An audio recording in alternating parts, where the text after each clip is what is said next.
The red alert blinking on his comms device was the last thing Council Administrator Telvan wanted to see during his rest cycle. A flashing red light meant one thing: trouble.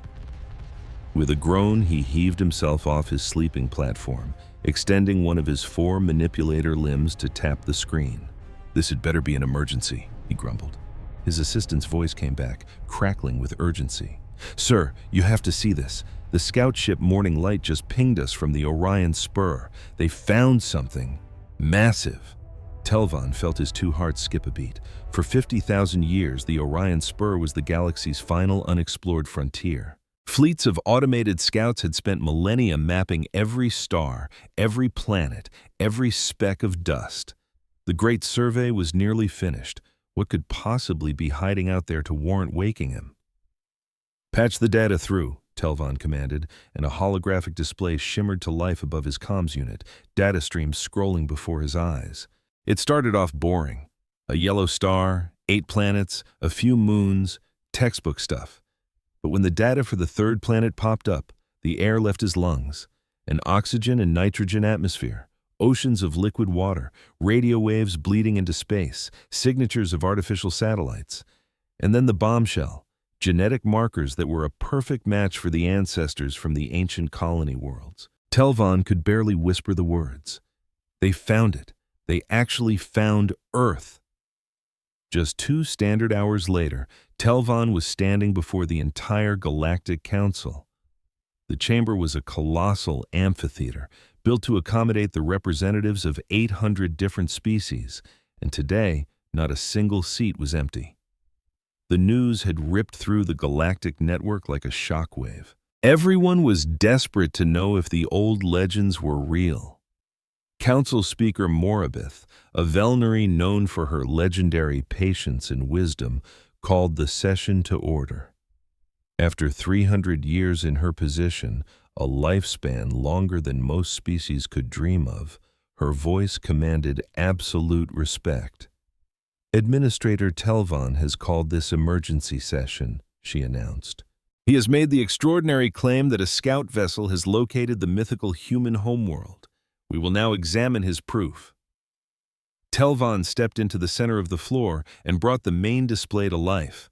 A breathtaking image of Earth materialized in the air, a swirl of deep blues, stark whites, and rich greens and browns.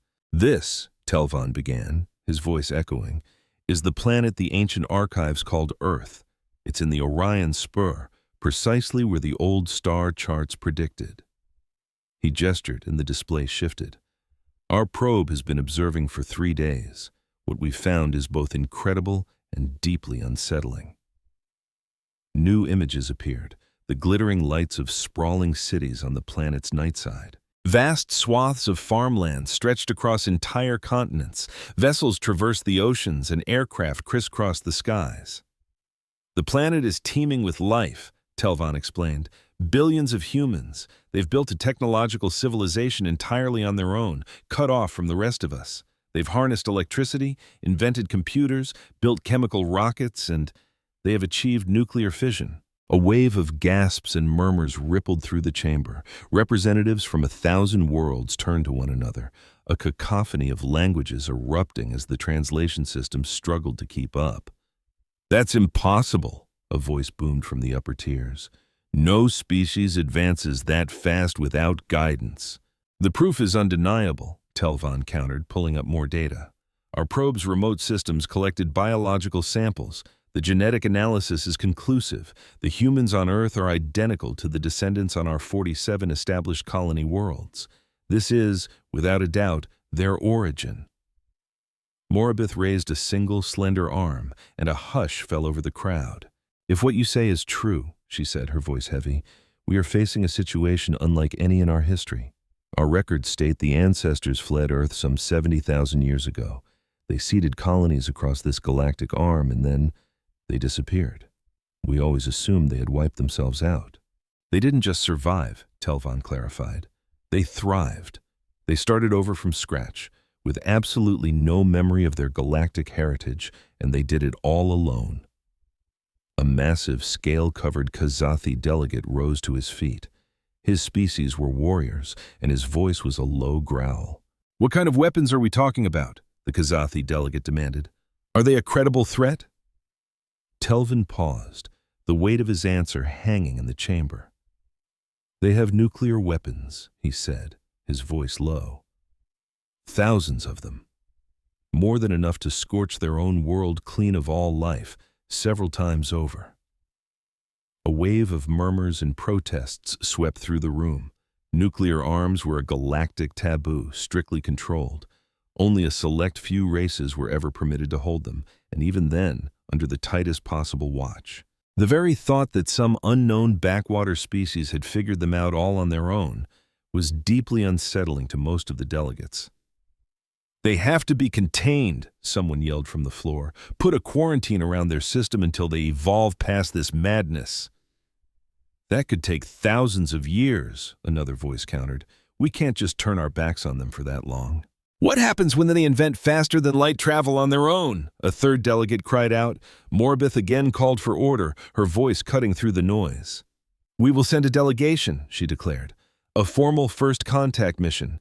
We must meet these humans face-to-face to understand their intentions. Only then can we decide what to do." "And who would lead such a mission?" the Kazathi delegate rumbled. Morbith considered it. "The harmonious endeavor. Captain Zur has more first contact experience than any officer in the fleet. If anyone can navigate this situation with the care it requires, it is her." The vote was cast, and despite the uproar, the motion passed with a huge majority. The galaxy was officially going to say hello to humanity. 3 hours later, Captain Zur was standing on the bridge of the harmonious endeavor, her brow furrowed as she reviewed the mission briefing. Her ship was the crown jewel of the diplomatic fleet, packed with state-of-the-art communication arrays and cultural databases. Her crew was a hand-picked mix of 12 different species, all chosen for their diplomatic instincts. "This is going to be a messy one," remarked her first officer, a Trowley whose species was known for their cold logic. "The historical files paint humans as erratic." "Every species is erratic until you get to know them," Zer replied calmly. Like Speaker Morabith, she was a Valari, though far younger.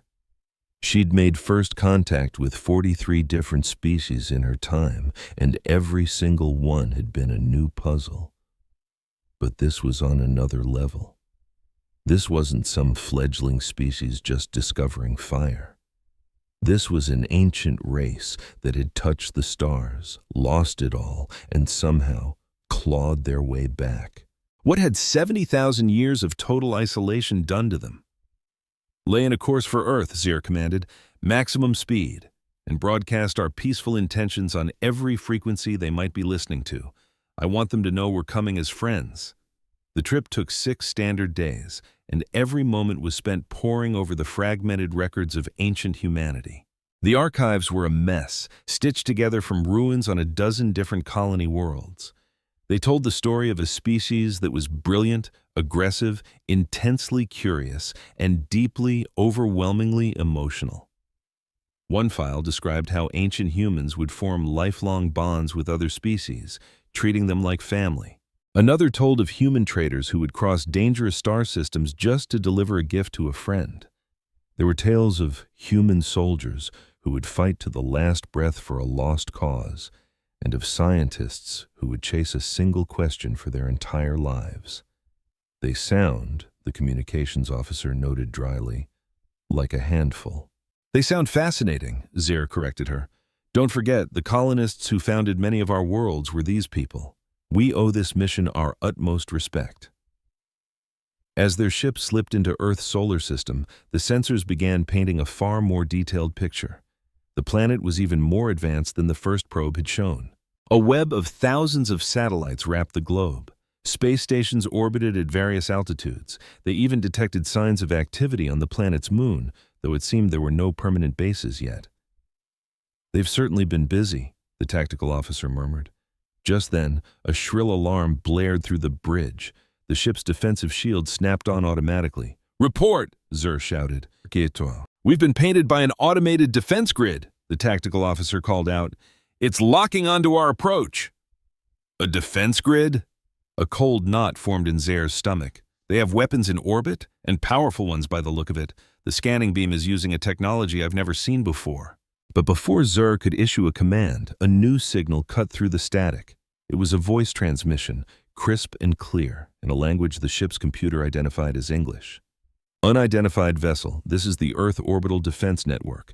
Please state your name and purpose. Hold your current position until a diplomatic channel can be established. The bridge crew just stared at each other, completely stunned. They were being put on hold by a species that had never met aliens before, by a defense system that by all logic shouldn't even exist. Captain Zare cleared her throat and switched on the universal translator. This is Captain Zare of the Galactic Council vessel, Harmonious Endeavor. We are here in peace to initiate first contact with the inhabitants of Earth. We will maintain our position as you've requested. There was a brief silence. Then the voice returned, sounding almost bubbly. Acknowledged, Harmonious Endeavor. Please stand by. We're waking up some folks who are going to be super excited to meet you. This might take a couple of minutes. Can we get you anything while you wait? Need any help with your ship's systems? Zare shot a look at her crew. Look.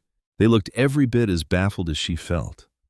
In all her decades of first contact missions, no one had ever offered her a snack before they'd even shaken hands. No assistance is required, Zare replied, trying to keep her voice steady. We will wait. Great! Someone will be with you in a jiffy. Welcome to the neighborhood. The line went dead. Zare sank into her command chair, feeling a little lightheaded. What in the galaxy just happened? Her first officer whispered.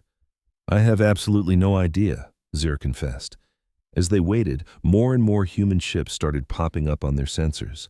Tiny little craft, probably just for zipping around in orbit. Bigger ships that looked like they could be hauling cargo.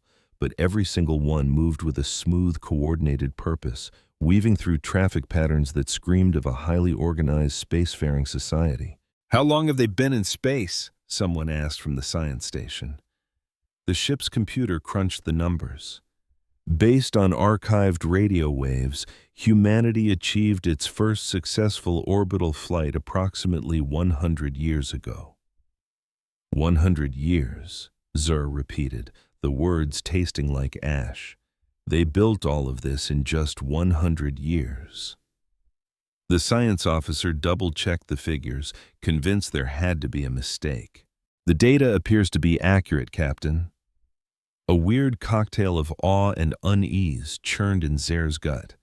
Humans had gone from flinging their first tin can into orbit to running a complex web of satellites, stations, and defense grids in a single century. That wasn't just fast, it was impossible. Most species needed at least 1,000 years to get that far. All across the galaxy, billions of beings were glued to the live feed of the event. Every news network was covering it. Every social feed was buzzing. But for the colony worlds founded by ancient humans, this was everything. People watched with bated breath. These were their long-lost ancestors, their genetic cousins. What would they be like? Would they even remember the old ways? Would they see the colonies as family? In the halls of power on 1,000 different worlds, officials fretted. If Earth was the official homeworld for 47 different colony populations, did that give them some kind of special authority? Could they start making claims on territory? Would the old treaties even matter anymore? But for most everyday people, it was just pure excitement. After 50,000 years of searching, the origin of one of the galaxy's greatest mysteries was finally solved. The humans of Earth had made it. They had survived, they had thrived, and they had built something incredible. And now, at long last, everyone was about to meet them. On the bridge of the Harmonious Endeavor, Captain Zare just waited, feeling completely out of her depth. She had a sinking feeling that nothing in her extensive first contact training had prepared her for this.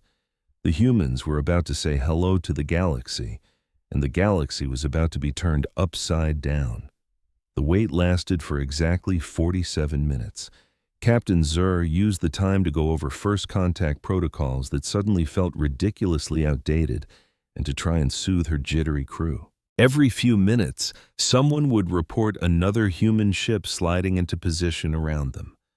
They weren't acting aggressive, just observing. It felt like being watched by a swarm of curious toddlers. Finally, the comm channel crackled to life again. This time, there was a video feed.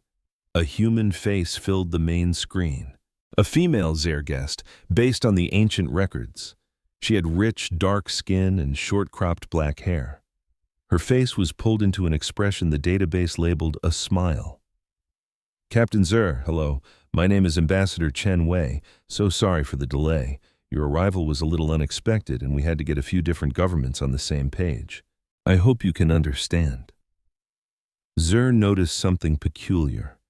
The human was speaking her native English, but she was clearly aware that the harmonious endeavor had translators. She spoke slowly, with deliberate pauses between sentences to give the system time to work. Ambassador Chen, thank you for your response, Zer said. We realize our arrival must be a shock.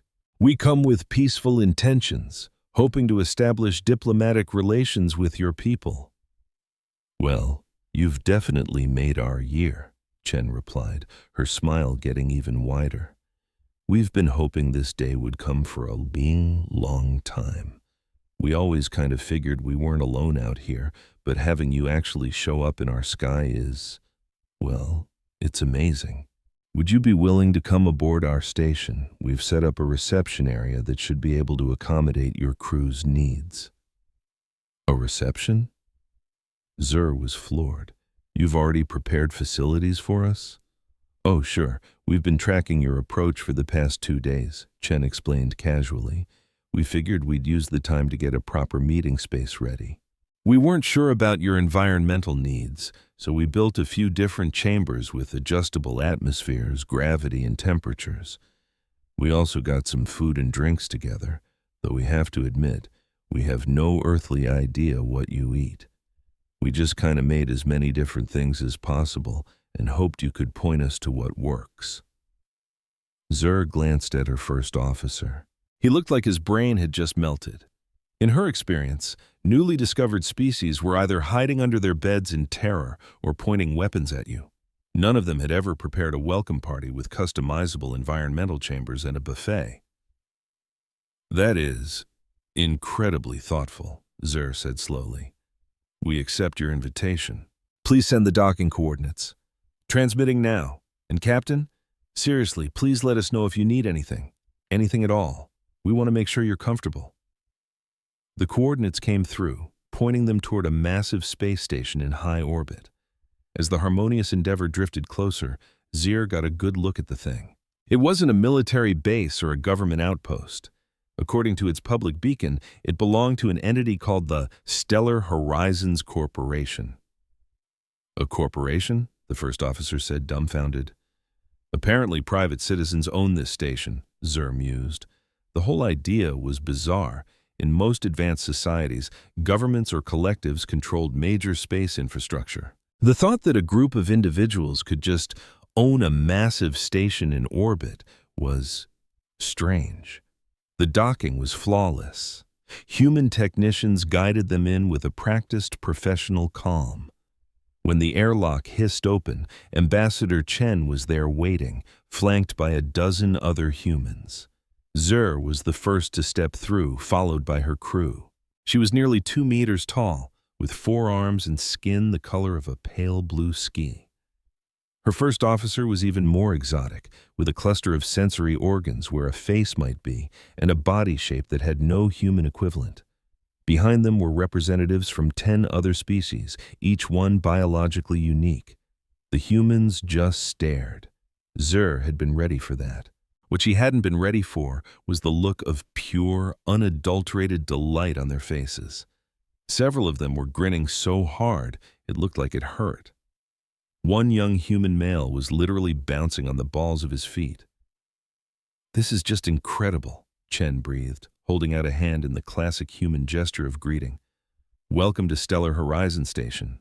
Welcome to Earth's little corner of space. and welcome to what we really hope is the start of a fantastic friendship." Zer carefully took the human's hand with one of her own four. Chen's grip was firm but gentle, warm. The physical contact felt surprisingly right. "Thank you for having us," Zer said. "Oh, the pleasure is all ours," Chen beamed. "Please, follow me. We set up a reception hall. I have to apologize in advance if anything is a little weird. Our only experience with aliens comes from our movies and TV shows, so we were kind of flying blind." As they walked down the station's corridors, Zer took it all in. The station was spotless, impeccably maintained. Humans bustled through the hallways, all seeming to have a purpose, yet many paused their tasks just to get a look at the alien visitors.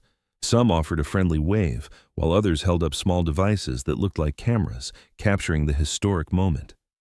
"Are they not afraid of us?" Zer whispered. Chen looked puzzled. "Afraid? Why would we be? You crossed the vastness of space to meet us in peace. That feels like a reason to celebrate, not to be scared." They stepped into a vast chamber that had been quickly transformed into a reception hall. Tables laden with an incredible variety of food and drinks were spread around the room. The life support systems had even been tweaked to create several distinct atmospheric zones, each clearly marked with signs. Seating of all different shapes and sizes was thoughtfully arranged throughout the space. "We really had no clue about furniture," Chen admitted with a sheepish grin. "So we just built a bunch of different options. Please, make yourselves comfortable. The food is all vegetarian or synthetic. We didn't want to risk accidentally offending anyone by serving meat. And there are a bunch of different drinks, from simple water to some chemical compounds we thought might be nutritious for different biologies." Zer's science officer moved forward and began scanning the food with a handheld device. After a few seconds, he looked up, his primary eyes wide with astonishment. "It's all safe," he reported. "For most of our species, at least. Captain, they've actually analyzed potential alien biochemistries and created appropriate nutritional options." "We did our best," Chen said with a humble shrug. "We've only had 2 days to get ready, so I'm positive we've made a few mistakes. Please, don't hesitate to let us know if anything is wrong, and we'll get it fixed right away." The alien crew fanned out, their curiosity piqued as they examined the strange foods and furniture. Zer watched as the imposing war delegate from Kasoth, Commander Throck, cautiously made his way to one of the tables. He was a colossal being, standing nearly 3 meters tall and covered head to toe in thick, armored scales. His species was known and feared across the galaxy as relentless warriors. Just then, a tiny human child darted out from the crowd and ran straight up to Throck. She couldn't have been more than 5 or 6 years old. She skidded to a stop right in front of the gigantic alien and just stared up at him with wide, innocent eyes. "Are you a dragon?" the little girl asked. Throck looked down at the tiny creature. He had commanded fleets in battle. He had seen the horrors of war, but in that moment, he had never been more unsure of what to do. "I do not know what a dragon is," Throck rumbled, his voice a deep bass. "They're from stories," the child explained. "They have scales just like you." "Can I touch them? They look really pretty." A human woman rushed over and gently took the child's hand. "May, you can't just run up to people and ask to touch them. I am so sorry," she said, looking up at Throck. "She's at that age where everything is fascinating and nothing seems dangerous." "You do not discipline her for approaching me?" Throck asked, confused. "Discipline her?" The woman blinked. "But she's just being curious. Curiosity is something to be encouraged, not punished. Though perhaps with a few more manners," she added with a smile. Throck slowly knelt, bringing his enormous head down to the child's level. "You may touch my scales," he said, his voice surprisingly soft. "But be careful, they are sharp." The girl reached out with her tiny fingers and gently touched the scales on Throck's massive forearm. Her face absolutely lit up with pure joy. "They feel smooth and warm," she whispered. "Thank you, Mr. Dragon." Throck felt a strange, unfamiliar warmth spread through his chest. He was shocked to realize he found this small, fragile being utterly delightful. All around the room, similar interactions were unfolding. The communications officer was lost in a deep discussion with a human scientist about the nuances of language. The medical officer was comparing notes on different biological systems with a human doctor. The ship's engineer was marveling at the station's life support systems with a human technician. Ambassador Chen walked over to Zer, holding 2 glasses. "I thought you might want to try this," Chen said, offering one to her. "It's a drink we call tea. It's very mild. Our analysis suggests it should be perfectly safe for your biology, but please scan it first if you'd feel more comfortable." Zer accepted the glass and took a tentative sip. It was warm, with a pleasant, subtle flavor. "This is actually quite good," Zer said, surprised. "I'm glad," Chen replied, taking a sip from her own glass. "Captain, there's something I should probably explain about how we do things on Earth. We aren't a single unified government. We have 197 different nations, each with its own laws, its own culture." "You're not unified?" Zer was floored. "How do you get anything done? How do you manage your resources?" "With great difficulty," Chen admitted with a laugh. "We argue a lot. We have very different ideas about how the world should be run, but we also manage to cooperate when it really counts. The United Nations is our attempt at a global organization. It's far from perfect, but it's a framework that helps us work together." "This is highly irregular," Zer said. "Most species unify their planet long before they achieve space travel. We've never been very good at doing things the usual way," Chen said with a shrug. "But it seems to work for us, or at least it works well enough. Now, I should probably warn you, when the news of your arrival goes public, you're going to get a lot of attention. Humans are an incredibly curious species, and there are a lot of us. Over 8 billion at the last census. 8 billion, the number made Zer feel dizzy. That was more than the entire populations of many species in the galactic community combined." "I know it sounds like a lot," Chen said gently. "We've been working hard on managing our population and our resources. We're getting better at it, slowly." The reception continued for the next several hours. More humans arrived representing different nations and organizations. Scientists were eager to discuss technology. Artists wanted to share their cultural works. Politicians hoped to establish diplomatic ties. But every single one of them was excited, curious, and incredibly welcoming. Despite her initial fears, Zer found herself starting to relax. The humans were odd. There was no denying it. They were loud and wore their emotions on their sleeves. They even argued among themselves right in front of their alien guests. They asked far too many questions and didn't always seem to grasp the concept of personal space. They had absolutely no sense of proper protocol. And yet, they were also genuinely kind. They went to extraordinary lengths to make the visitors feel comfortable. They shared their food, their homes, and their knowledge without asking for anything in return. They treated this first contact not like a tense negotiation, but like a massive, joyful block party. At one point, a human musician set up some instruments and started playing a style of music called jazz. It was complex, emotional, and full of wild energy and improvisation. Soon, several humans started moving to the rhythm, a behavior the ship's database identified as dancing. "You dance at diplomatic functions?" Zer asked Chen, bewildered. "We dance at most functions," Chen replied with a grin. "Music and movement are a big part of who we are. They help us express what words can't and connect with each other. Would you like to try?" "I don't know how," Zer admitted. "Neither do most of us," Chen laughed.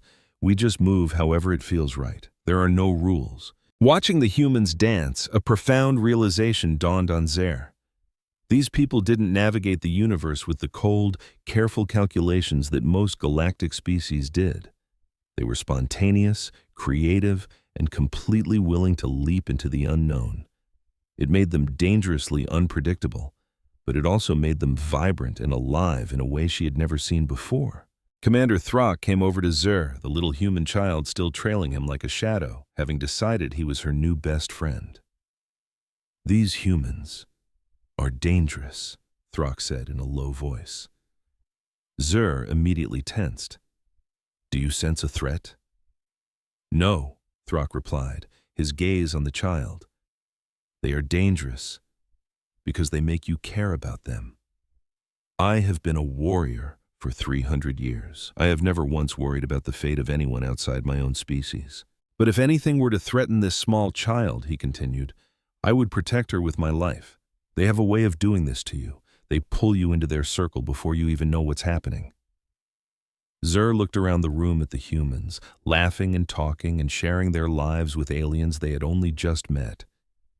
She understood exactly what Throck meant.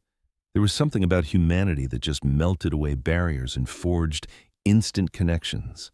Perhaps that's what happened all those years ago, Zur said, thinking out loud. Maybe that's why the ancient humans had allies all over the galaxy, not because they conquered or intimidated anyone, but because they made everyone else care. It is a dangerous ability, Throck repeated, but as he spoke, he was gently showing the little girl how to trace patterns on his scales with her finger. And his fearsome warrior face was twisted into something that looked remarkably like a smile.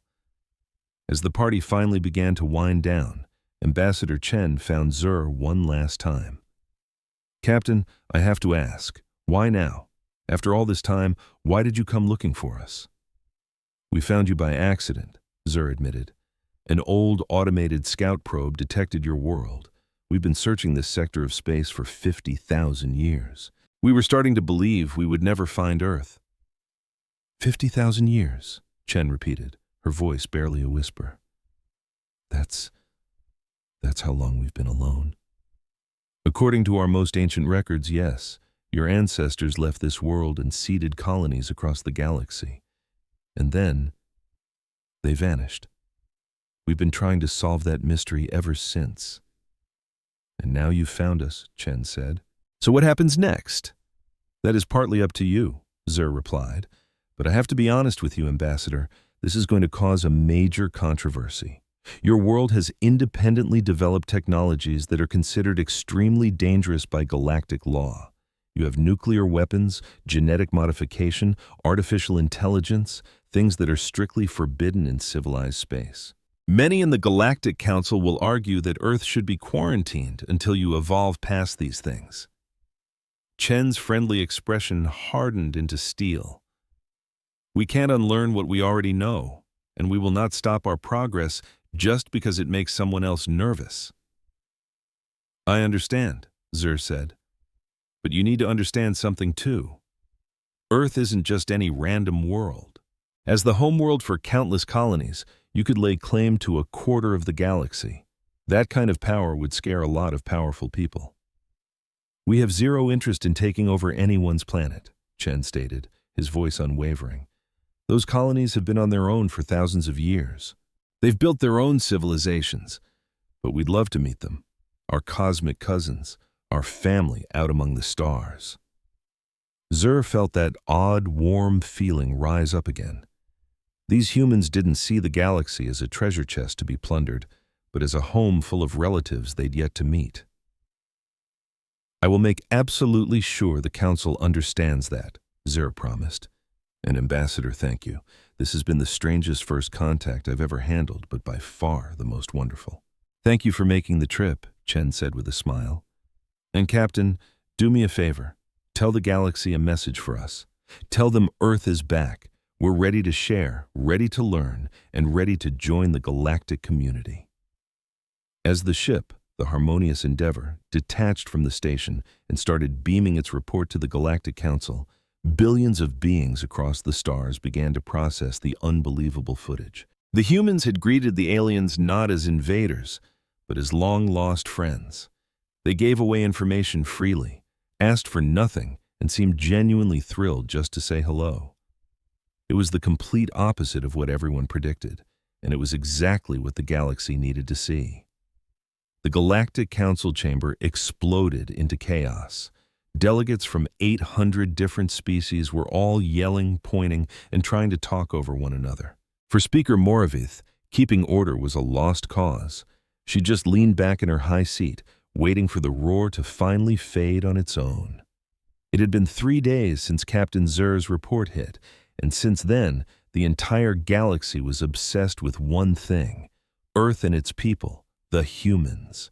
Every news channel was running non-stop coverage. Social media was a wildfire of hot takes, wild theories, and heated arguments. Humanity's arrival had fractured the galaxy in a way nothing had for thousands of years. As the chamber finally settled into a low buzz, Moravith leaned into her microphone. "We will now hear the arguments concerning Earth's application to join the Galactic Council," she announced. "Representative Kulan of the Preservation faction will begin." A tall, slender alien stood up. The Kulani were an ancient species, deeply traditional and wary of change. They'd been on the council for something like 10,000 years. "Thank you, Speaker," Kulan stated, his voice as cool and sharp as ice. "I'll get straight to the point. Earth must be denied membership in this council. The reasons are painfully obvious to anyone who's actually looked at the data." He flicked a switch, and a massive hologram flared to life, showing images of mushroom clouds blooming over the chamber floor. "The humans have weapons that can wipe out all life on their own world," Kulan pressed on. "They've detonated hundreds of these devices. They keep massive stockpiles ready to go, enough to annihilate their own civilization in a matter of hours. Council law is perfectly clear. No species that maintains active weapons of mass destruction can be allowed to join." A wave of murmurs washed through the assembly. Many of them knew the horrors of war from their own histories. They got it. The danger was real. The galaxy had outlawed such weapons 15,000 years ago, after the Kelnar species nearly vaporized themselves in a nuclear holocaust. "But there's more," Kulan said, conjuring new images. "The humans tamper with their own genetic code. They build artificial intelligences with no real safety measures. They poison their own skies with industrial filth. They are divided into competing nations that fight over resources instead of working together. They are aggressive, territorial, and emotionally volatile. By every single standard we have, they are not ready. They are also our ancestors." A clear voice cut through the noise. Representative Mira from the Proxima colony was on her feet. She was human, or at least her ancestors were. Her people had lived on Proxima Centauri b for 40,000 years. They had changed over that time, adapting to a new home, but you couldn't deny the genetic link back to Earth. "May I have the floor, Speaker?" Mira asked. Moravith gave a slight nod. "The floor is yours, Representative." Mira walked to the center of the chamber, turning to face the crowd. "My people have waited 40,000 years to find our homeworld. We finally found it, and now some of you want to slam the door in its face because it doesn't live up to your pristine ideals. But tell me this, how many of your species had a single world government when you first reached for the stars? How many of you had gotten rid of every last weapon? How many of you had a perfect environmental track record?" She scanned the room, making eye contact with dozens of representatives. "Not a single one of you," Mira answered for them. "Every species in this room had to stumble, to learn, to screw up and figure out how to fix it. You all got that chance. Why should Earth be denied the same?" "Because they're a menace," Kulan retorted. "They could shatter the peace of the entire galaxy, or they could enrich it in ways we can't even imagine," Mira fired back. "Has anyone here actually sat down and watched all the footage from Captain Zer's mission?" "I have. I saw humans welcome total strangers with open arms and incredible kindness. I saw them bend over backwards to make alien visitors feel at home. I watched a Kazathi war commander become best friends with a little human girl." "When was the last time any of you saw something like that?" The murmuring started again. But this time, the feeling was different. A few representatives were nodding along, considering her words. "Humans are a mess," Mira admitted. "They're chaotic, they're emotional. They don't play by our rules because they don't even know them yet. But they are also brilliant, tough, and full of heart. They are exactly the shake-up this galaxy needs. What we need is stability." Kulan insisted. "Order, safety, not some wild card species that can barely control its own inventions." The debate raged for hours, with arguments flying back and forth. Some delegates were all for letting Earth in, others wanted a full quarantine, and some suggested a long probation period or some kind of limited contact.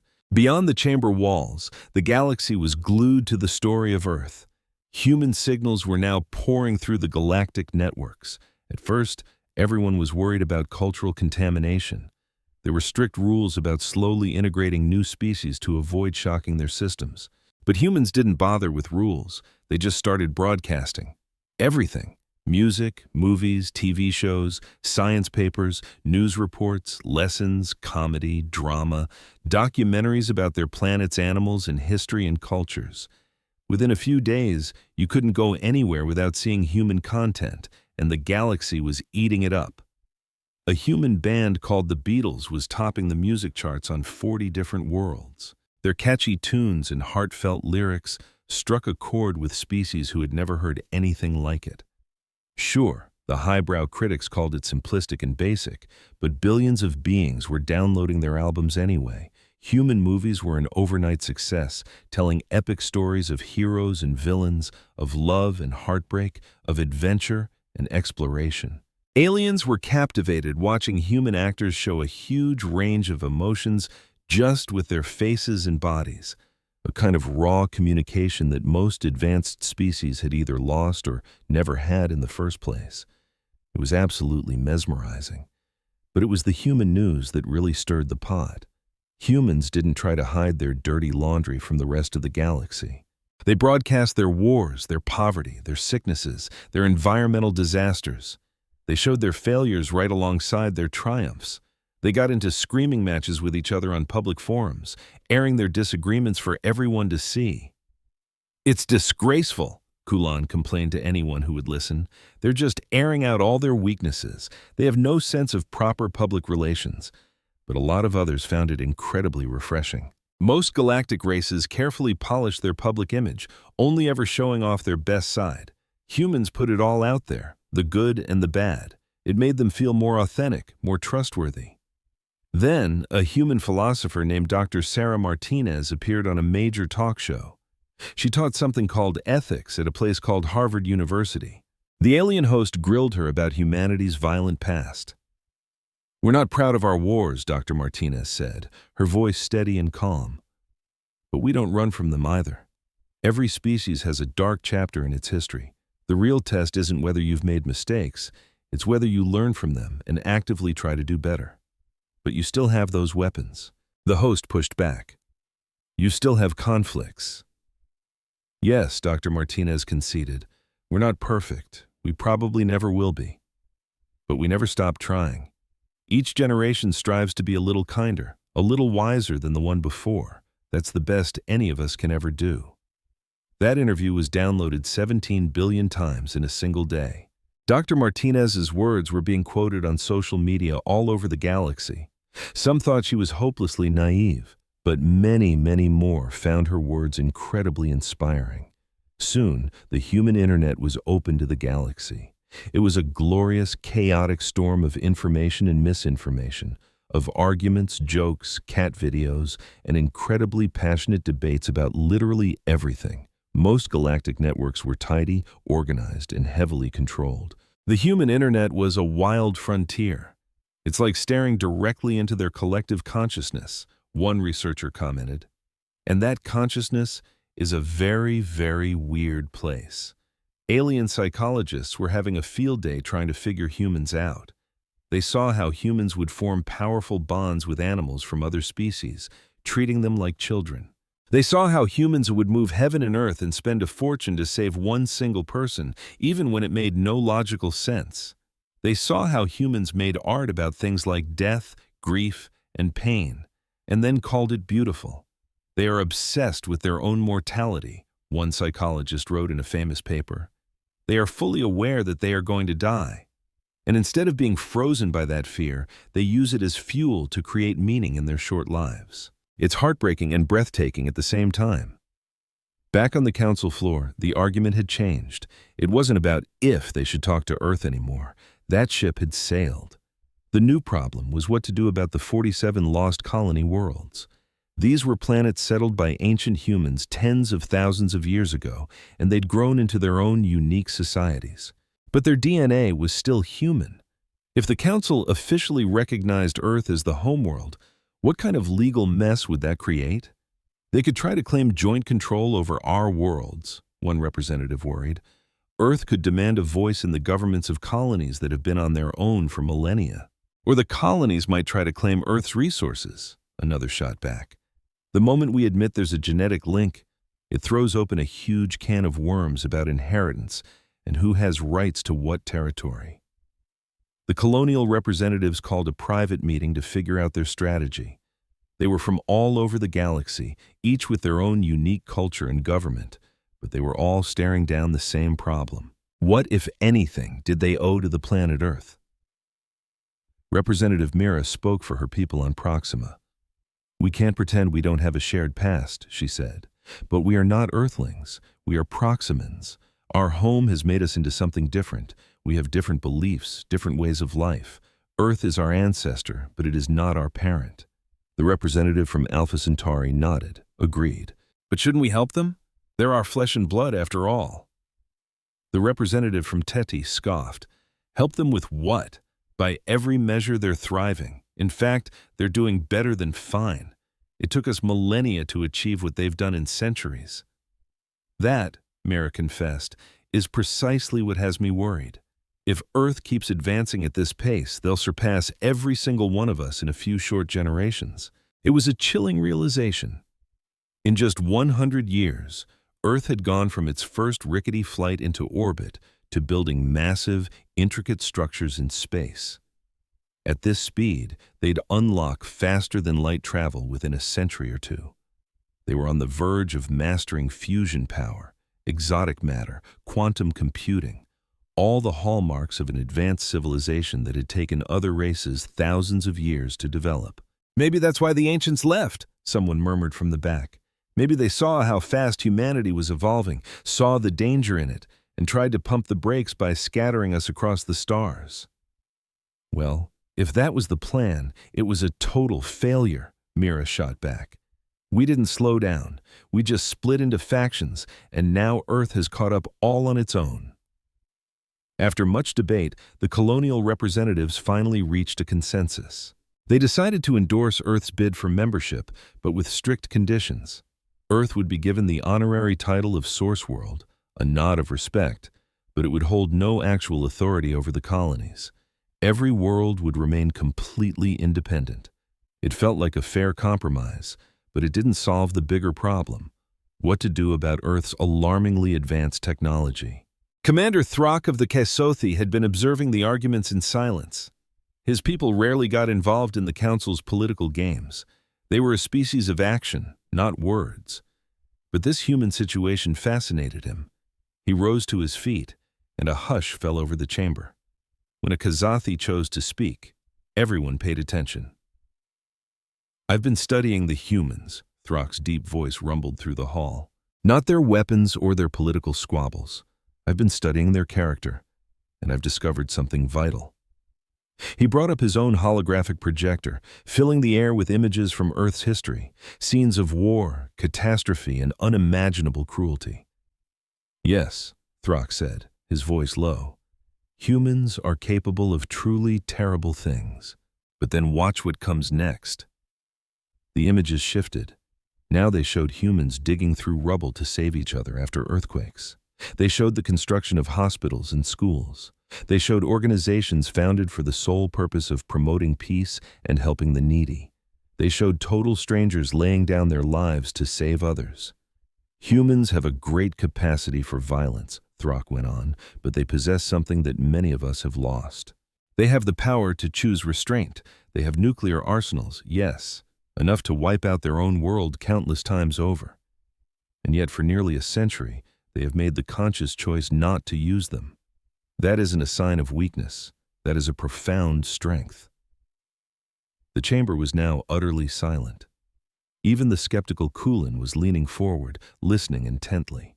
"You're afraid that humanity will unleash chaos upon our well-ordered galaxy," Throck said. "But let's be honest, our galaxy has become stagnant. We've enjoyed 10,000 years of peace, but we've also had 10,000 years of zero meaningful progress. We've all grown too comfortable, too afraid to take a chance. The humans are not like us. They embrace risk. They make spectacular mistakes, and then they learn and they adapt.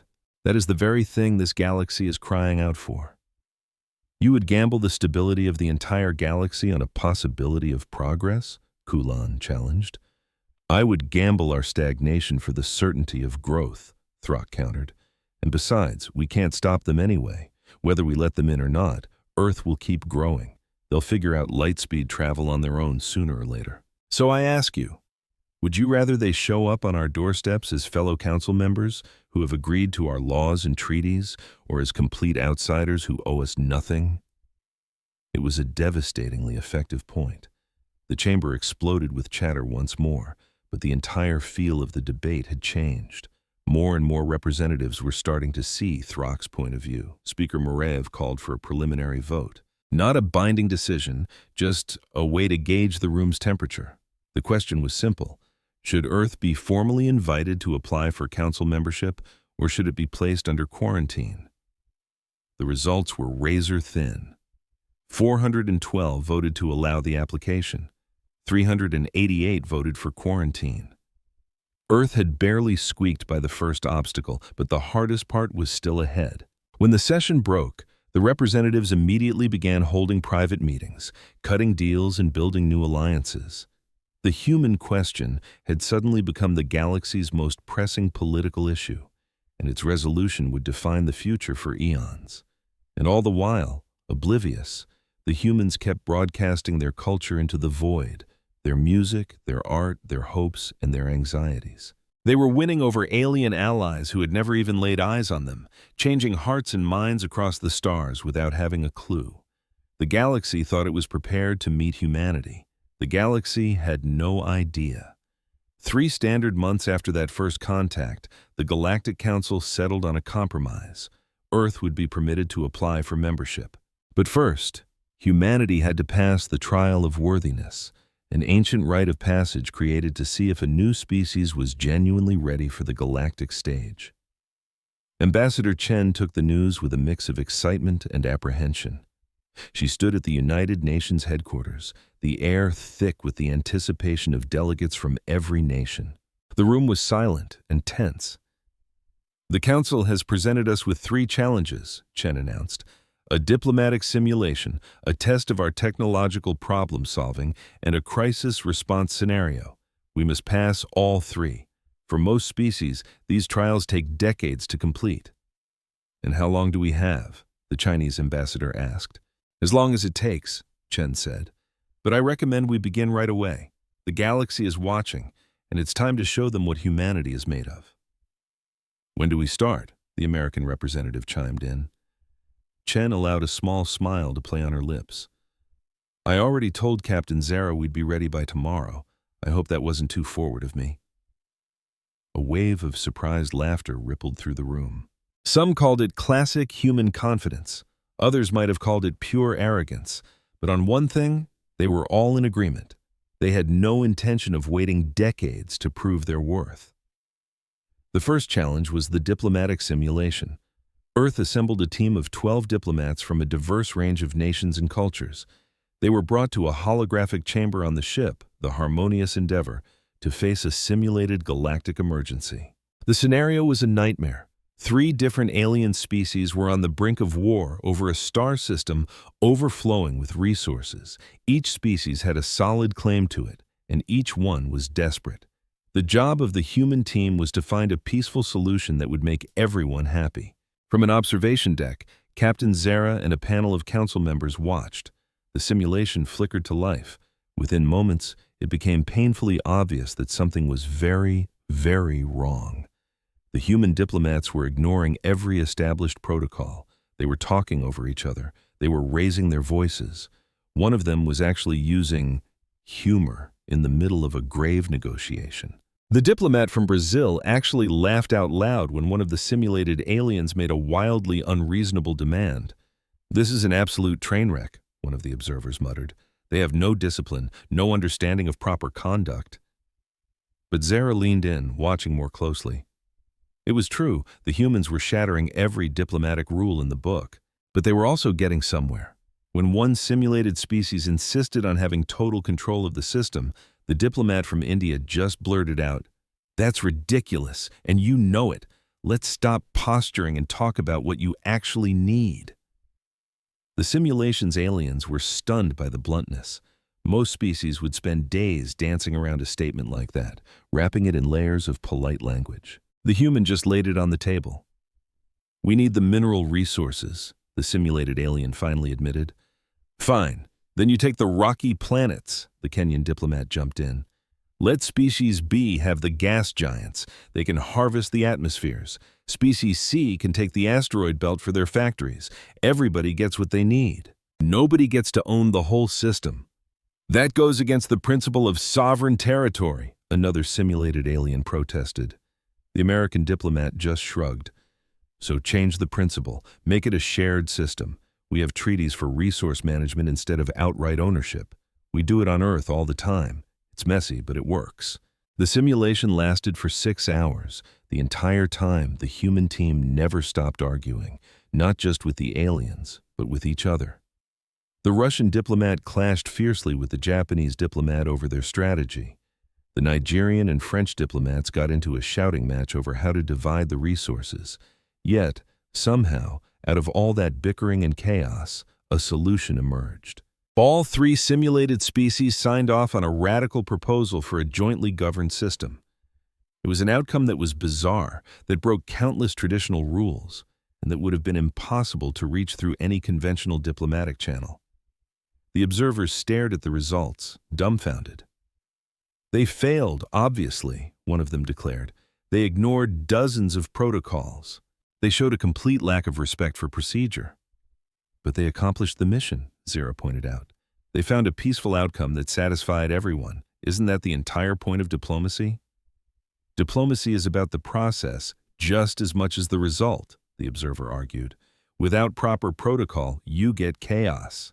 Or," Zera suggested, "you get creativity. Maybe our protocols have become so stiff that we've forgotten how to just talk to each other. Maybe we spend so much time on the proper way to say something that we never get around to actually saying it." The argument among the observers raged on, but the result was logged. The humans had finished the diplomatic simulation. Whether they had passed or failed was another question entirely. The second test was all about technology. The human team was handed a mysterious device from a civilization that had died out eons ago. Their mission was to figure out how it worked using nothing but their brains. No manual, no hints, just the object and the tools they brought with them. Earth scrambled a team of 20 of its brightest scientists and engineers pulled from universities, private companies, and government labs all over the planet. They were given exactly 1 week to crack the code. The device itself was a small metallic ball covered in strange symbols. It gave off a weak energy reading but had no obvious function. The Galactic historians knew its secret, but their lips were sealed. Most species needed months, sometimes even years, to solve it. The human team got to work in a lab on a neutral space station. Captain Zur dropped by on the second day to see how they were doing. What she walked into was pure, unadulterated chaos. The team had fractured into 4 smaller groups, each one chasing a different wild theory, and they were constantly bickering. One group was convinced the sphere was a power generator. Another swore it was a long-range communicator. A third group was dead set that it was some kind of weapon, and the fourth group had bizarrely concluded it was a child's toy and was trying to play with it. "Why are you all split up?" Zera asked the team lead, a sharp physicist from MIT named Dr. Sarah Okonkwo. "Because we all think we're right," Sarah said matter-of-factly. "Instead of wasting days arguing over who has the best idea, we figured we'd just try everything at once. Whoever solves it first wins." "Wins what exactly?" Zera asked. "Bragging rights," Sarah admitted with a huge grin. "Mostly bragging rights, and probably a few killer research papers when we get back home." The groups weren't just separate, they were actively competing. They hid their findings from each other. They pulled harmless pranks to mess with each other's experiments. They even tried to poach members from the other teams, promising more exciting work or a better chance at success. The council observers were horrified. This wasn't how science was supposed to be done. The proper way was through careful discussion, shared data, and moving forward as one. But then, something amazing happened. On day 4, one of the groups had a major breakthrough. They found that the sphere reacted to certain electromagnetic frequencies. Their first instinct was to keep this a secret. But a young engineer from South Korea on their team felt a pang of guilt. So, during a coffee break, she accidentally let the discovery slip to a friend on a different team. In a matter of hours, all 4 groups knew about the frequency response. But instead of getting angry about the leak, something shifted. The competition evaporated. All at once, they started working together, sharing data, combining their theories, and building on the discovery as a single unit. The rivalry was gone, replaced by the electric buzz of a shared goal. "What happened?" Zur asked Sarah later. "We got a solid lead," Sarah explained. "Once we knew we were on the right track, solving the puzzle became more important than winning. We're competitive, sure, but we're not idiots. We know when to team up." By the end of day 5, the human team had completely decoded the device's purpose. It wasn't a power source, a communicator, a weapon, or a toy. It was an educational tool built to teach the young of that ancient species about quantum mechanics using hands-on, interactive models. But the humans didn't just figure out what it did. They built 3 working copies of it from scratch, using their own tech. They wrote up extensive reports explaining the physics behind it.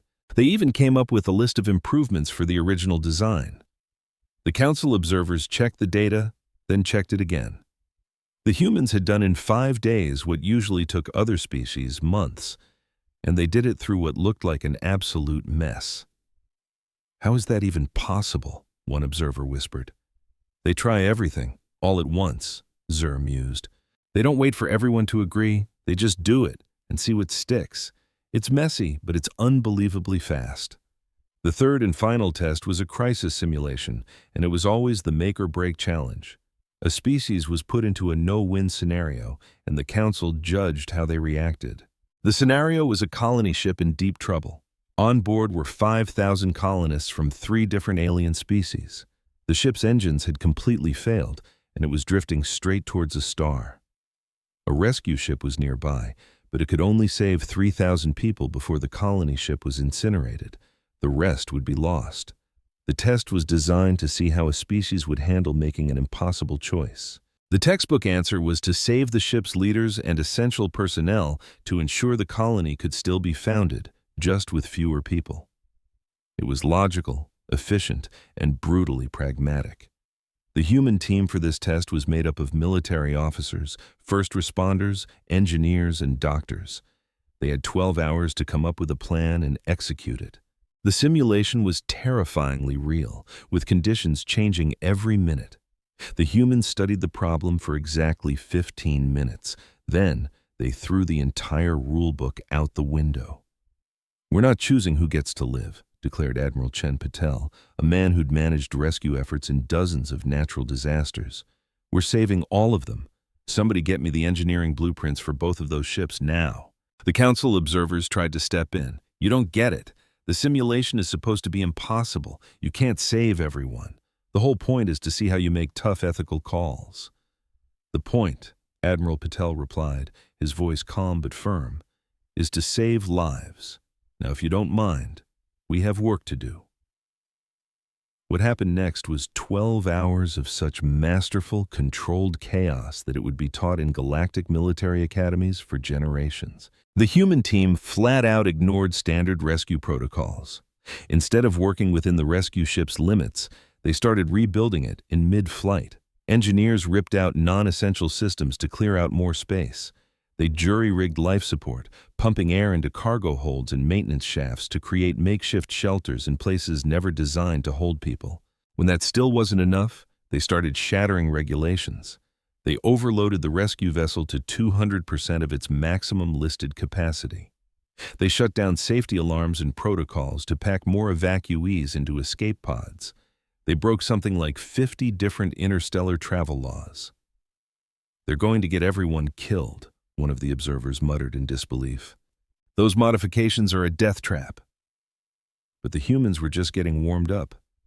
They blasted out a distress call on every known frequency, begging for any nearby ships to help. 3 civilian ships answered, a freighter and 2 private space yachts. Without even asking, the humans immediately conscripted them into the rescue fleet. And then they did something that made the observers wonder if humans even understood basic physics. "We're going to fire the colony ship's emergency thrusters to nudge its course," announced Lieutenant Kowalski, a brilliant engineer from the Polish Space Force. "It won't be much, but it should buy us another hour before it hits the star."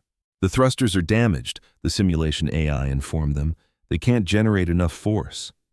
"Not by themselves, no," Kowalski shot back. "But we're going to give them a little help. Every ship in this fleet is going to latch on and push at the same time. The combined thrust should do the trick." "That's insane," an observer gasped. "If you're off by even a fraction of a degree, you'll drag every one of those ships into the star with it."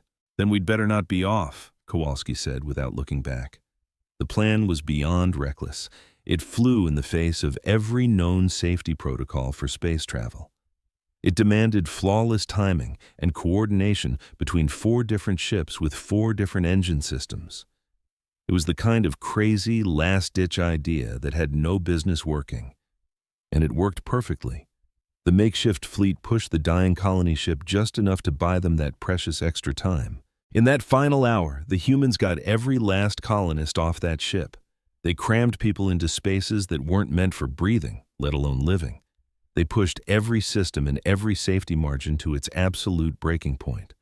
They took gambles that made the seasoned observers feel sick to their stomachs.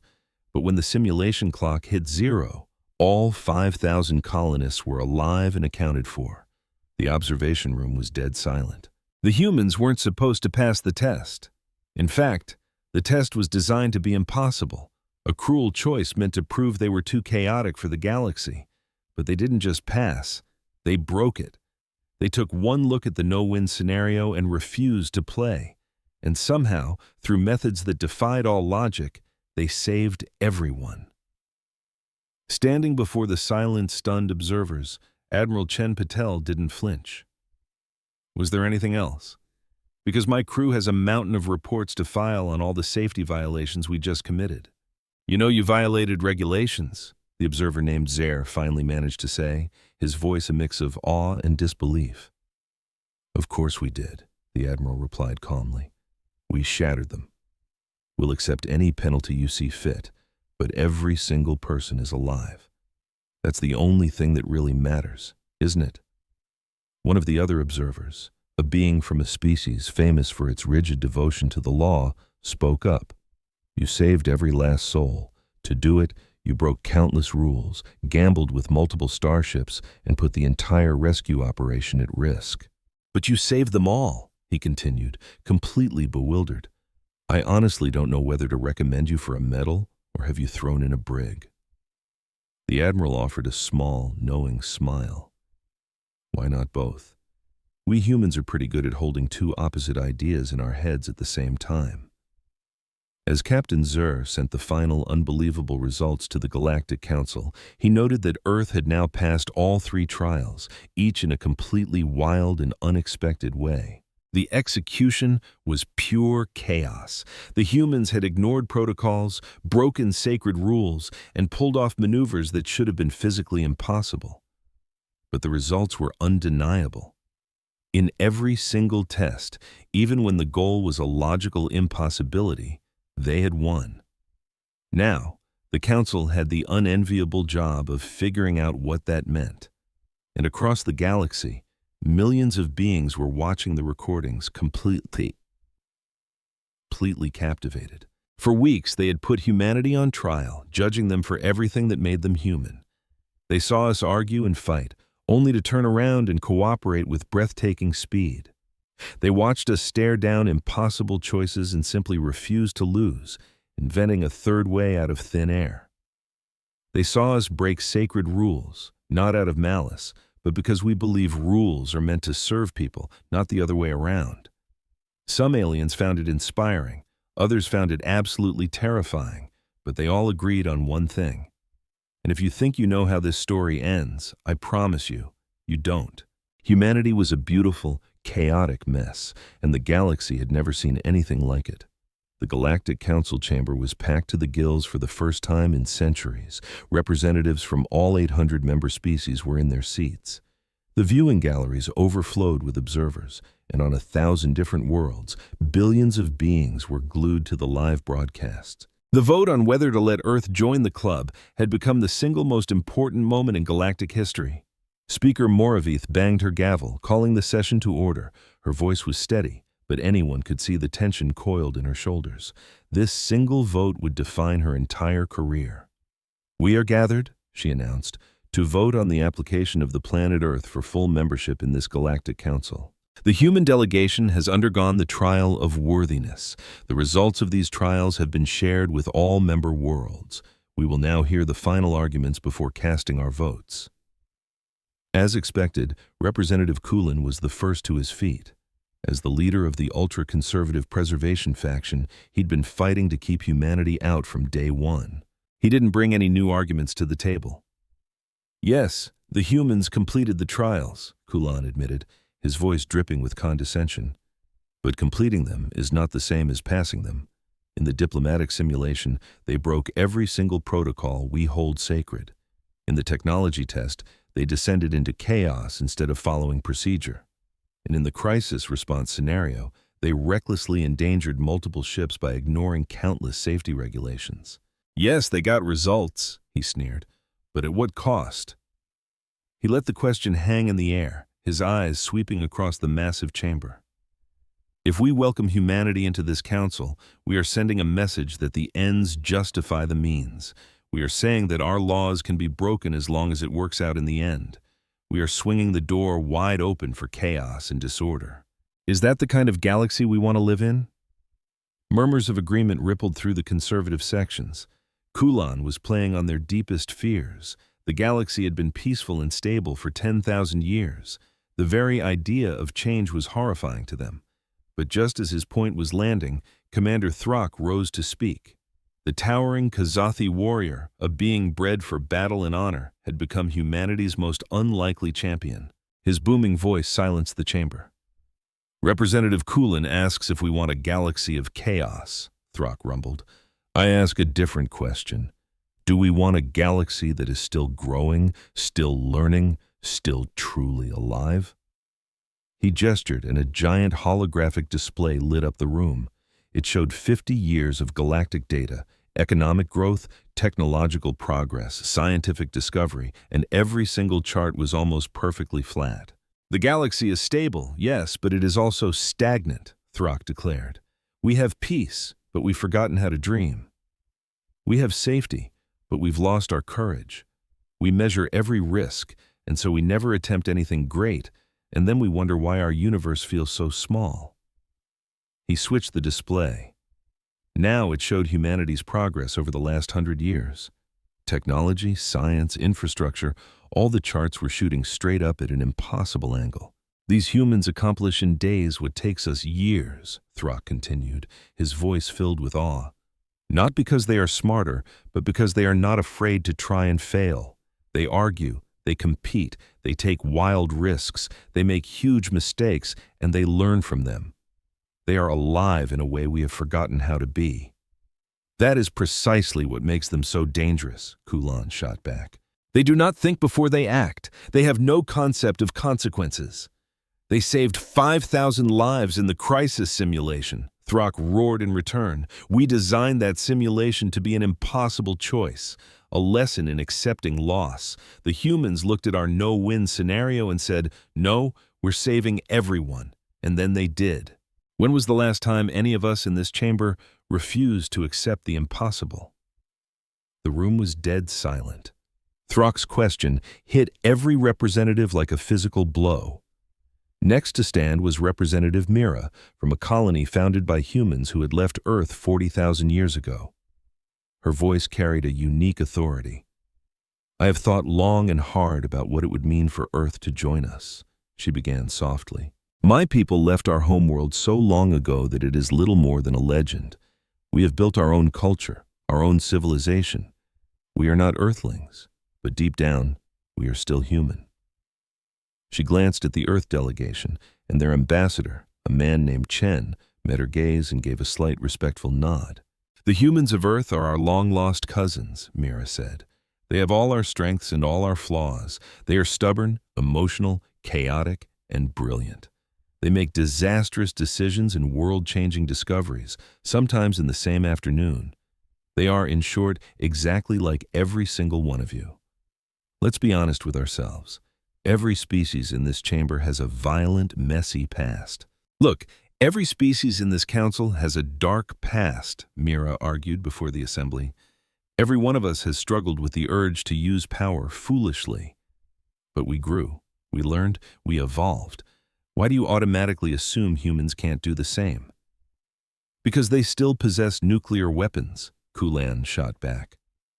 Yes, Mira agreed without hesitation, and they hate that about themselves. Have you actually watched their media, read their stories? They are obsessed with the idea of becoming better than they are. They write epic poems about the darkness in their own nature and the heroes who fight to overcome it. They make art about their incredible capacity for violence and then celebrate the choice to show mercy instead. They are in a constant, painful struggle to be better than their worst impulses. She paused, letting the truth of her words settle over the assembly. That struggle is what makes them worthy. Not being perfect, not being flawless, but the endless, exhausting effort to be good, even when they know they'll never fully get there. That is the most human thing about them, and that is why they belong with us. The debate raged for hours. Speaker after speaker rose to make their case. Data was debated, evidence was picked apart. Old fears and new hopes were given voice in 100 different languages. Finally, a woman named Dr. Sarah Martinez was invited to speak. She wasn't a politician or an ambassador. She was a philosophy professor from a small university on Earth. But an interview she had given months earlier had gone viral across the galaxy, and the council had made the rare decision to let her speak. Sarah stood in the center of the vast chamber, one small human surrounded by hundreds of the most powerful beings in the known universe. She looked both terrified and incredibly brave. "I'm not here to argue about our qualifications," she said, her voice shaking only slightly. "I'm not going to list our achievements or defend our technology. I want to talk about what we can offer you." She took a deep breath. "You have peace. You have stability. You have systems that have worked for millennia. But from everything I've seen, you also seem to have loneliness. You have species living side by side for centuries who barely know each other. We saw the recordings of your first contact mission to our world." Sarah continued, "We saw the surprise on your crew's faces when we offered them food and a place to rest. We saw the shock when a little human child walked right up to a fearsome Kazathi warrior and asked if he wanted to play. Those moments are normal for us. We don't see hospitality as a transaction. We see it as a joy." She looked around, trying to make eye contact with the alien faces staring back at her. "Humans build families out of strangers. We adopt animals from other species and make them part of our households. We weep together at sad stories and laugh until we can't breathe at silly jokes. We feel everything so deeply, and we share those feelings without shame. Maybe that seems weak to you, but I think it makes us human in the very best way. If you let us in," Sarah pleaded, "we won't just be a new member of your council. We will be your friends. We will absolutely argue with you, yes. We will definitely make mistakes. We will probably drive you crazy on a regular basis, but we will also care about you. We will celebrate your victories with you, and we will grieve your losses alongside you. We won't treat the galaxy like some exclusive club we just joined, but like the home we've been searching for all our lives." Her voice grew strong and clear. "You say we're dangerous. Maybe we are. But we're also the species that stared up at the stars for thousands of years and never, ever stopped hoping that someone was looking back. We're the species that built monuments and launched messages into the void, on the slim chance that someday we wouldn't be alone anymore. We're the species that, when we finally met you, opened our arms with joy instead of raising our weapons in fear. So please," Sarah finished, her voice thick with emotion, "let us in. Let us be a part of your galaxy. I promise. We'll make it worth the risk." The chamber was so quiet you could hear a pin drop, and then slowly something happened that had never happened before. A few representatives got to their feet, then a dozen more. Within seconds, nearly half the council was standing, a universal gesture of profound respect. Sarah stared, utterly stunned as tears streamed down her face. Nobody on the Earth team had seen this coming. Speaker Moravith, her own expression one of amazement, called for the final vote. The question was simple. Should Earth be granted provisional membership in the Galactic Council with full voting rights and responsibilities? The voting was done in absolute silence, each representative casting their decision privately. The results were tallied by the Council's ancient computer systems, machines that had been the bedrock of galactic democracy for ages. The numbers flashed onto the main display. In favor, 489. Against, 276. Abstaining, 35. Earth had won. It wasn't unanimous, but it was decisive. The chamber erupted. Some species cheered wildly. Others sat in stunned silence. A handful of the conservative members walked out in protest, but it didn't matter. The decision was final. Earth was officially in. With tears blurring her vision, Ambassador Chen watched as the delegation from Earth erupted in a beautiful mess of hugs, laughter, and sobs. They had actually done it. Humanity had earned its place in the cosmos. But the real shockwave came right after. In a matter of weeks, Earth opened diplomatic channels with hundreds of different worlds. Human engineers began teaming up with alien scientists, blending their completely different ways of thinking about technology. The breakthroughs were stunning. An engineer from Japan joined forces with a Trinali physicist, and together they created a new kind of energy storage that blew away anything either species had ever designed on their own. Human doctors started working alongside alien medical experts. This mix of human ingenuity and alien precision led to cures for diseases that had tormented multiple species for ages. A surgeon from India even pioneered a new technique inspired by alien biology that, incredibly, worked even better on humans than our own traditional methods. And it wasn't just science. Human artists collaborated with alien creators. A musician from Brazil composed a symphony blending earthly instruments with alien soundscapes, creating music that resonated with beings who had entirely different ways of hearing. It went on to become the most popular piece of music in galactic history. But the biggest changes weren't technological or artistic, they were cultural. Humans burst onto the galactic scene with the same energy they applied to everything else, a wildfire of enthusiasm, boundless curiosity, and a complete refusal to acknowledge that some lines weren't supposed to be crossed. A teacher from Kenya launched an exchange program, sending human kids to alien planets and bringing alien kids to Earth. At first, a lot of species were wary, but the children didn't care about the differences that made their parents nervous. They became instant friends. In just one generation, millions of these friendships crisscrossed the galaxy. Human diners popped up on distant worlds, serving up Earth food to aliens who had never experienced anything like it. And back on Earth, alien restaurants opened their doors, introducing humanity to thousands of incredible new flavors. Food became the universal translator, a way to share who you were without needing a single word. Human sports started catching on across the galaxy, with soccer becoming a runaway hit. It was simple enough for almost any species to grasp, but had enough depth to keep things exciting. The very first Galactic Soccer Championship featured teams from 200 worlds, and the final match was watched by 50 billion people. The team from Earth got knocked out in the semifinals, but it didn't matter in the slightest. The fact that the game was even happening was the real victory. Back home, alien culture was pouring in just as quickly. Human students dove into alien philosophy, art, and history. Our scientists discovered new ways to tackle problems that had stumped them for decades, and our governments even adopted a few alien organizational methods while holding on to their own beautifully chaotic systems. Then, the colony worlds, Earth's long-lost cousins, started reaching out to their homeworld. The first few encounters were a bit awkward. After all, 40,000 years of separation had led to some very different cultures. But the genetic link was still there, and with it, a deep-seated feeling of a shared beginning. The Proxima colony was one of the first to send a delegation. When she finally set foot on Earth soil, Representative Mira just broke down and wept. "I'm home," she whispered. "After 40,000 years, we've finally come home." But it wasn't a one-way street. Earth sent its own teachers, artists, and scientists to the colony worlds, and we learned just as much from our cousins as we taught them. The partnership made both sides richer in every way.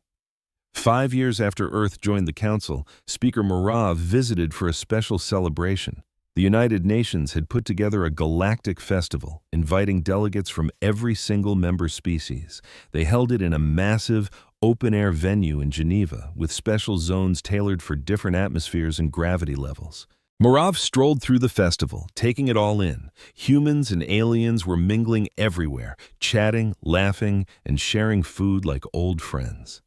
Kids from a dozen different species were chasing each other around a specially designed playground. Artists from worlds light years apart were creating masterpieces together in real time. Captain Zur found Murav standing near a stage where a human Trinali band was playing a wild fusion of jazz and Trinali harmonic resonance. The sound was strange, but undeniably beautiful. "What do you think, Speaker?" Zur asked. Murav was silent for a long moment. "I think we absolutely made the right decision," she said at last. "But I also think I had no idea what that decision truly meant." "How so?" Zur wondered. "I believed we were granting Earth permission to join our civilization," Murav explained. "I never imagined they would completely redefine what civilization is." "Just look at this," she said, gesturing to the vibrant scene. 5 years ago, most of our species barely spoke outside of formal council meetings. Now, they get together like this all the time. They're not just allies anymore. They're becoming friends." "You see that as a problem?" Zur asked. "No," Murav said, her voice soft. "It's a miracle. We've spent millennia being so careful, so cautious, so terrified of conflict that we forgot how to actually connect with each other. The humans reminded us," she continued, "or maybe they taught us for the very first time." As if on cue, a small human child no older than 7 walked right up to them. She was holding a single flower, a simple terrestrial rose. "Are you Speaker Murav?" the little girl asked. "I am," Murav said warmly. Murav knelt down to her level. "My teacher said you helped let us join the galaxy," the girl said, her voice full of sincerity. "Thank you." She held out the rose. With a hand that trembled slightly, Murav accepted the flower. "You are very welcome, little one." The child beamed and then scampered off to rejoin her friends, a mixed group that included 2 Trinali kids and what looked like a young Quasi. Murav slowly stood up, still cradling the rose. "They do that," she murmured, almost to herself. "They just do things like this. They see a stranger who did something kind for them, and they give them a gift. There's no calculation, no worrying about the political fallout or proper channels. They just do it because it feels right." "That's humanity for you," Zur agreed with a smile. "For better and for worse," Murav added, then paused, surprised at her own next words. "And it's mostly for the better." 10 years after Earth's admission, the Galactic Council ordered a major study on humanity's effect on the galaxy. The findings were mind-blowing. Economic growth was up by 40% across the board. The pace of technological discovery had shot through the roof. Cultural exchange was booming at a level unseen for 10,000 years. And the most shocking part? Self-reported happiness and life satisfaction had risen dramatically for dozens of different species. The report ended with a line that would become legendary. "Humanity did not simply join our civilization, they reminded us how to be civilized." Of course, not everyone was thrilled. The old guard preservationist faction still grumbled that humanity was too reckless, too fast, and a threat to the established order. And they weren't totally wrong. Humans did stir up trouble. They challenged traditions, pushed every boundary they could find, and made their fair share of mistakes. But they also owned up to them. They learned from those mistakes, adapted, and grew. And in doing so, they inspired countless others to do the same. Commander Throck, the Kazathi warrior who had championed humanity from the very beginning, even wrote a book about his experiences that became mandatory reading in military academies across the galaxy. The final chapter was titled, "What Humans Taught Me." In it, Throck wrote, "I was a warrior for 300 years. I learned how to fight, how to lead, how to conquer. It took meeting a small human child who just wanted to touch my scales for me to learn how to care. Humans taught me that strength without compassion is just brutality. They taught me that courage without kindness is nothing more than cruelty. And they taught me that the ultimate victory isn't about crushing your enemy, but about turning that enemy into a friend. The book sold billions of copies on hundreds of different worlds. 20 years after that first fateful contact, Ambassador Chen retired. By human standards, she was an old woman now, but she had seen something few beings in history ever get to witness: the complete transformation of an entire galactic civilization. Her retirement ceremony was attended by delegates from every council species. Chen gave one last speech. "When Captain Zur first came to Earth," she began, "we greeted her as a friend, having no idea if that was the right thing to do. We offered her food and a place to rest, not knowing if she would accept. We showed our joy and excitement, with no clue if those feelings would even be understood. Now, 20 years later, I look out at this galaxy and I see those very same gestures everywhere. Species that used to communicate only through stiff, formal protocols now break bread and share laughter," she said. "Beings that once saw each other as suspicious outsiders now build friendships that span the stars. We didn't do this by ourselves," Chen was quick to add. "We couldn't have. Every single species here helped build this new way of living together. But I'm so proud that humanity got to help kick things off.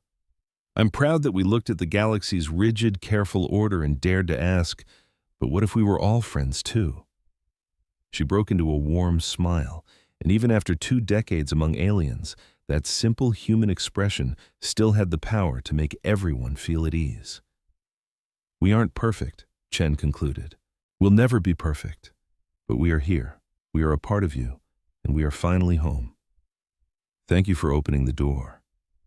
Thank you for taking a chance on us. And thank you for becoming our family."